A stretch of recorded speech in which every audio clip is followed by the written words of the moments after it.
آج امت کو نہ جانے کیا ہو گیا، اس کو اپنے رب کے ناموں کا بھی خیال نہ رہا۔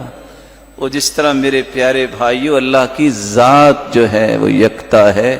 وہ اپنے ناموں کے اعتبار سے بھی یکتا ہے، اس جیسے کسی کے نام نہیں، اور نام بھی وہی بولنے چاہیے جو اللہ ذوالجلال نے قرآن میں نازل کر دیے، جو اپنے پیغمبر کو سکھا دیے۔ ہم دعا کرتے ہیں اسألک بکل اسم ہوا لک، اللہ میں تجھ سے مانگتا ہوں تیرے ناموں کے ساتھ جو تیرے نام ہے، سمیت بہ نفسک، میرے مالک جو تو نے خود اپنے نام چنے ہیں،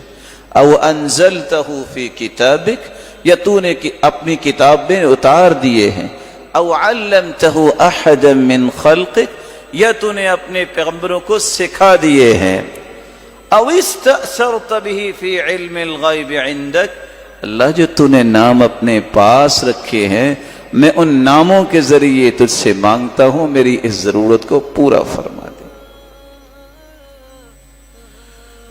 قال قد وقع علیکم من ربکم رجس وغضب أتجادلونني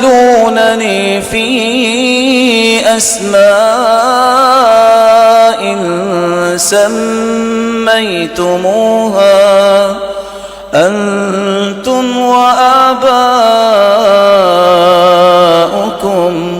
ما نزل الله بها من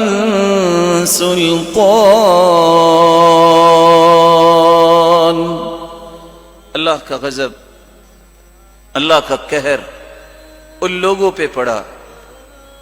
جن لوگوں نے اللہ ذوالجلال کے بارے میں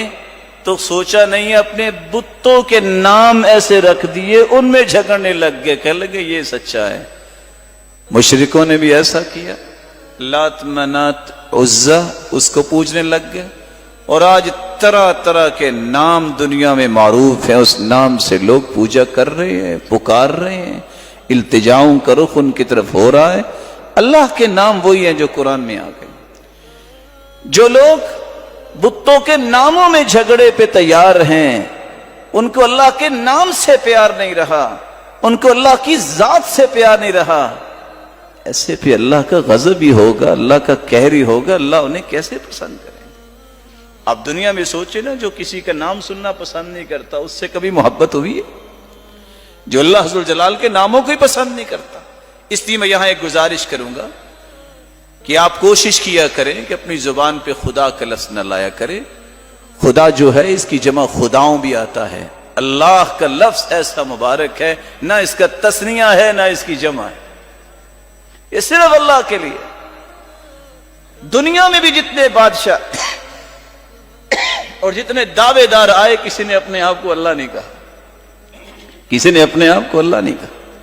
یہ واحد لفظ ہے عربی زبان میں بھی، یہ کسی کی طرف نسبت نہیں ہوتا، ہر چیز کی نسبت اللہ کی طرف